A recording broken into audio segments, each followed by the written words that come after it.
उन्होंने पहले ही इसमें कहा कि ओपोनेंट बहुत ज्यादा शक्तिशाली जी है जी। और हम जो है वो कमजोर हैं। कर दीजिए। ओपोनेंट ताकतवर हैं और हम कमजोर हैं, पर सत्य की हमेशा जीत होती है। सत्य में जयते, और आपको तुरंत हमेशा कर दीजिए, जीत आपको रिक्वेस्ट करिए। होगी और हम जीतेंगे। क्यों जीतेंगे? क्योंकि हमारे साथ संविधान है। संविधान में डायरेक्ट चीजें हैं। सभी को मालूम है कि संविधान किसकी स्वतंत्रता, धर्म की स्वतंत्रता का अधिकार देता है। और जो संविधान अधिकार जब देता है तो उसका वायलेशन हो रहा है, डायरेक्टली वायलेशन हो रहा है। अगर कहीं मंदिर है, अगर कहीं हिंदुओं का मंदिर है, तो वहां पर मुस्लिम तो पूजा नहीं कर रहा है ना, वहां जी बौद्ध तो पूजा नहीं कर रहा है ना, वहां जैन नहीं आदमी तो पूजा नहीं कर रहा है। या जो हिंदू का मंदिर है वहां सिख तो पूजा नहीं कर रहा है, सिख ने तो कब्जा नहीं किया है। या जो हमारा गुरुद्वारा बना है वहां पर क्या वो हिंदुओं ने कब्जा करके बैठे हैं? क्या गुरुद्वारों पर आपका मुस्लिम कोई कब्जा करके बैठे हैं? क्या देश के अंदर इस तरह का एग्जाम्पल सेट है? कहीं इस तरह की आपकी चीजें मिलती हैं? नहीं मिलती हैं। इसका बहुत बड़ा कारण है कि इस देश के साथ कहीं ना कहीं बहुत बड़ा षड्यंत्र हुआ है कुछ लोगों के साथ। मैं उन लोगों का ये तो नहीं कहना चाहता हूं कि एक विशेष कैटेगरी रही होगी जिनको कि एक्सप्लॉइट किया, सदियों से एक्सप्लॉइट किया गया है। और क्यों किया गया है? कौन लोग थे वो एक्सप्लॉइट करने वाले? किन लोगों ने इनको, जो जो हमारी जो संस्कृति है, किसने नष्ट किया है? जो हमारी परंपरा, परंपरा प्रतीक है, वो किसने नष्ट किए हैं? साधक साहब इस पर ज्यादा बोलेंगे। मैं, ये सवाल मेरे जहन में अभी आया है कि परंपरा और प्रतीक ये किसने नष्ट किए हैं? और आज हमें ये स्ट्रगल और संघर्ष क्यों करना पड़ रहा है? आज हमें कोर्ट क्यों जाना पड़ रहा है? और कोर्ट कोर्ट भी कितना सपोर्ट करेगा अगर ये सारी डिस्कशन देश के अंदर हो रही है कि इंस्टीट्यूशन जो है गवर्नमेंट के इन्फ्लुएंस में है, तो कोर्ट भी इन्फ्लुएंस में है, इलेक्शन कमीशन भी इन्फ्लुएंस में है। तो हमें न्याय तो मिलेगा, जरूर मिलेगा, थोड़ा डिले हो सकता है, हमें पेशेंस रखनी पड़ेगी। और जो ये मोक नायक ने ये मुहिम चलाई है कि हम भी इस पर बात करें, हम भी इस पर चर्चा करें, हम भी लोग को सिंप्लीफाई शब्दों में कहें कि कोई आर्टिकल 13 है जो कि 1950 में संविधान हमें ये देता है कि संविधान 1950 में जब लागू हुआ है, तो जो उससे पहले का जितना भी प्रावधान था, जितने भी एक्ट थे, जितना भी कुछ था अंग्रेजों का हुआ, चाहे किसी ने भी कहीं भी बनाया कोई भी, वो निरस्त किया जाता है। ये संविधान कहता है आर्टिकल 13। और जो हमें फंडामेंटल राइट्स देते हैं, हमें जो 26 है, 27 है, विशेष रूप से इसकी चर्चा हो रही है, देश में लोग नहीं जानते हैं। पर मीडिया जो है, जब हम इसकी चर्चा अपने मंच पर करेंगे, अपने इस चैनल पर करेंगे, तो आम आदमी भी इसको जानेगा। सर, ये मैं थोड़ा-सा इंटरप्ट बड़ी करना ताकत चाहूँगी। है। भारती सर, जैसा कि हम कहीं न कहीं हमारे बीच आप बुद्धिजीवी लोग बैठे हुए हैं और जानकार भी हैं, तो जैसे कि आम जनमानस इस आंदोलन को नहीं समझ पा रहा है। सामान्यतः जो एक टेक्निकल टर्म है और बहुत सारे दांव पेच हैं, पुरानी जो इतिहास है, तो उसको सिंप्लीफाई करें ताकि आम व्यक्ति भी चीज़ों को समझ पाए। एक आसान चीज़ों में कि बुद्धिस्ट का क्या महत्व है, बुद्धा का लेकर के आप थोड़ी-सी उस इतिहास को भी आप रखें कि कहाँ से शुरुआत हुई और जो उसका कब्ज़ा है, वो किस तरीके से किया गया, क्या वजह रही है, क्या कमी के कारण हमारे फेवर में आज तक बुद्धिस्टों के फेवर में वो फैसला नहीं आया। तो उसको आप ज़रा-सा समराइज करके सिंप्लीफाई करें ताकि आम ऑडियंस इसको समझ पाए, क्योंकि हम देखते हैं कि आज का यूथ भी ना पढ़ने लिखने में इधर उधर की बहुत सारी चीजों को, लेकिन ऐसे चीजों पे वो नोटिस नहीं करता है। तो एक सामान्य भाषा में आप समझाएं ताकि ऑडियंस समझ पाए। मैं यही सवाल मैम साधक साहब से पूछना चाहता हूँ। आपका सवाल है, अच्छा सवाल है।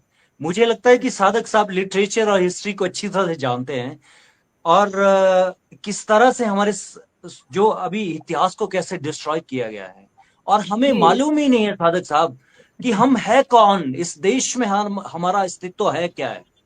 क्या हम विशेष कैटेगरी से हैं? हमें हमें हमें चमार बनाया गया, हमें लोहार बनाया गया, हमें मोहार बनाया गया, हमें कोली कोरी बनाया गया। क्या हम वो हैं?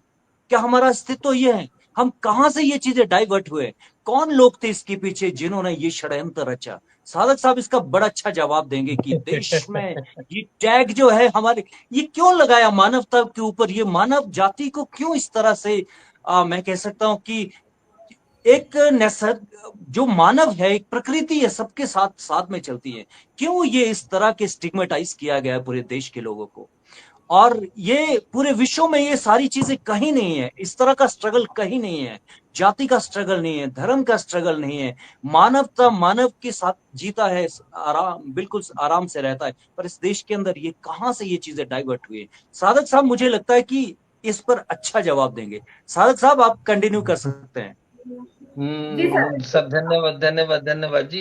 बात ऐसी है कि जैसे अब इसमें तो बड़ी पुरानी हिस्ट्रियां है, ये तो बड़े इतने कि ये 2-4 मिनट में या 1-2 घंटे में खत्म नहीं हो सकती, लेकिन मतलब एक समझने के लिए मैं बात बता रहा हूँ कि आज से जब आर्य भारत में आए तो यहाँ के जो मूल निवासी थे वो बड़े अपने मजे रजे में रहते थे। उनके अपने राजा थे, नाग लोग, नाग राजा थे। जैसे 5 नागों की बात करते हैं, हमारा नागों का इतिहास रहा है। तो जी शुरू से जब वो यहाँ रहते थे, वो भोले भाले लोग थे और मतलब बड़े स्वतंत्र भाव से सब रहते थे, किसी को कोई दिक्कत किसी नहीं थी। लेकिन जैसे ही आर्य यहाँ चारागाहों में चराने आए, घोड़े चराने आए, तो वो पहले ही वो बड़े शातिर लोग थे। उन्होंने कहते हैं कि आज से 3500 या 4000 वर्ष पहले जब आगमन उनका हुआ, तो वो कम से कम 400-500 साल उन्होंने ये समझा कि हमारी कमजोरियों को समझा। जब हमारी कमजोरियों को समझा, हमारे राजाओं की कमजोरियों को समझा, तो धीरे धीरे उनके ऊपर वर्चस्व की किस तरह से किया जाए। तो हम ये होते थे कि वचन के पक्के, जैसे बोलते कि जो वचन दे दिया वो दे दिया जाता था। तो जब वचन के पक्के थे, तो हमारा राजा बलि का एक उदाहरण दे रहा हूं मैं, बहुत सारी कहानियां हो गई। तो राजा बलि जब यहाँ के हमारे थे, तो उनको एक षड्यंत्र कहते थे। एक बामन आदमी को, जो है ना, बामन का मतलब वो ब्राह्मण या 52 अंगुल का, उसको भेज दिया गया कि षड्यंत्र कहते हैं, तो उनके पास रखा गया। तो जब रखा गया कि उन्होंने बोला कि मुझे 3 वचन चाहिए, या तो जब शास्त्रों में इनके पढ़ते हैं तो वो बोलते हैं कि उनने 3 पेड़ भूमि मांगी थी। लेकिन 3 पेड़ भूमि नहीं, वो 3 षड्यंत्र ऐसे किए थे कि भी इनसे छीना किया जाए, किस तरह छीना जाए षड्यंत्र के तहत।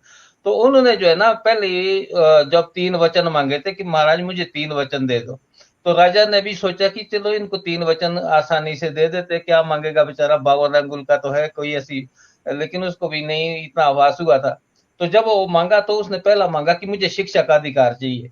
उन्होंने सोचा कि खाना बदोश लोग है, चलो शिक्षा ले लेंगे तो क्या फर्क पड़ता है, शिक्षा का अधिकार इनको दे दो। अब वो शिक्षा का अधिकार बोले, चलो शिक्षा का अधिकार तुम्हें दे दिया। और दूसरा वचन बोले, दूसरा वचन मांग क्या जाए, बोले दूसरा वचन मुझे ये चाहिए कि मुझे धन संपत्ति का अधिकार चाहिए। बोले कितना रख लेगा बेचारा, बोले रख लो, धन संपत्ति तुम भी रख सकते हो। तो वो भी दे दिया। और तीसरी जो बात ये है, तीसरा जो वचन मांगा, बोले तीसरा वचन बोले जो राजपाट है, मुझे राजपाट का भी अधिकार चाहिए। तो अब वो शुक्राचार्य समझ गए कि ये बदमाश आदमी कोई निकल गया बीच में। उन्होंने बताया भी, उसमें ऑब्जेक्शन भी किया, लेकिन वही राजा बलि ने बोला कि जो कह दिया वो कह दिया, और संकल्प ले लो, संकल्प कर दिया। और उसके बाद बोला तुम राजगद्दी से उठ जाओ।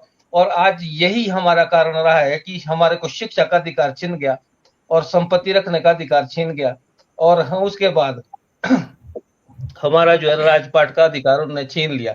एक उदाहरण दे रहा हूं मैं, अब बहुत सारी स्थितियां मिल जाएगी। तो आज भी उस मंत्र को आज भी जिंदा रखा हुआ इन्होंने, चाहे अभी रक्षाबंधन आ रहा है उसमें भी यही मंत्र बोला जाता है, येन बंधु बरे राजा दानवेंद्र महाबला तेन त्वाम प्रतिबंधामी मां चले मां चले। तो ये मंत्र है, उसका अर्थ सीधा सा है कि भाई अब ये न बंधु बले राजा, बोले जिस तरह से राजा बलि को हमने बांध लिया था, तो यान बंधु बलि राजा दानवेंद्र महाबला। तो ये जब अर्थ लगाते हैं तो कि दान करने में इंद्र के समान बलशाली थे, जबकि ऐसा नहीं, वो दानव इंद्र महाबला, दानव में थे। हमारे को दानव कहा गया, नाग राजाओं को दानव कहा गया कि दानव थे, और दानव में बड़ा शक्तिशाली था राजा बलि। तो जिस तरह से कहते हमने उसको बांध लिया, तुम्हारे को भी हमने इसी तरह से बांध लिया है, और तुम हमारे से बाहर नहीं जा सकते, हमारे कहने के बगैर नहीं चल सकते। आज देखिए कि अगर हम मकान बनाते हैं तो पैसा हम खर्चते, मकान हम बनाते, लेकिन मुहूर्त ब्राह्मण से पूछते। और आज कार खरीदते हैं तो कार हम खरीदते, पैसा हम खर्च करते, लेकिन मुहूर्त ब्राह्मण से लिखते हैं। और विवाह हम करते हैं, उसका मुहूर्त हम ब्राह्मण से करते हैं। यानी हम ब्राह्मणों के बगैर कहीं चल ही नहीं सकते, किसी भी रास्ते में चल नहीं सकते। तो इसीलिए कहा है कि यन बंधु बलि राजा दानवेंद्रो महाबला तेन त्वम प्रतिबंधामी मां चले मां चले। तो इस तरह जी से, लेकिन हमारा जब उसके बाद जब हम उसने राजगद्दी ले ली और राजगद्दी के बाद हम गुलाम बना दिए। अब गुलामों से जिस तरह का भी काम करवाया गया उसको उसी तरह की जात बना दी। जिससे लोहार का काम कराया उसको लोहार बना दिया, जिसको चमार का काम चमड़े का काम कराया उसको चमार बना दिया। तो इस तरह से जातियों में छोटी छोटी जातियों में बटा गया और जातियों बांट के आज हमने उसको एक्सेप्ट कर लिया अपने आप में। आज हमारे लोग तो हिमाचल प्रदेश में तो ये क्यों जातीय संगठन बना रहे हैं। अब जातीय संगठन बना के तुम करोगे क्या? वो भी समझते हैं, हम भी समझते हैं, लेकिन हमारे लोग जो जातीय संगठन बना रहे हैं उनको थोड़ा बहुत कुछ मिल जाता होगा, कह नहीं सकते कि मिलता भी है कि नहीं मिलता, लेकिन उसी में ही मग्न है। लेकिन आज जब तक हम अब फिर रही बात है कि धर्म की जो आपने बताया था कि पर्व परंपरा और प्रतीकों के बारे में,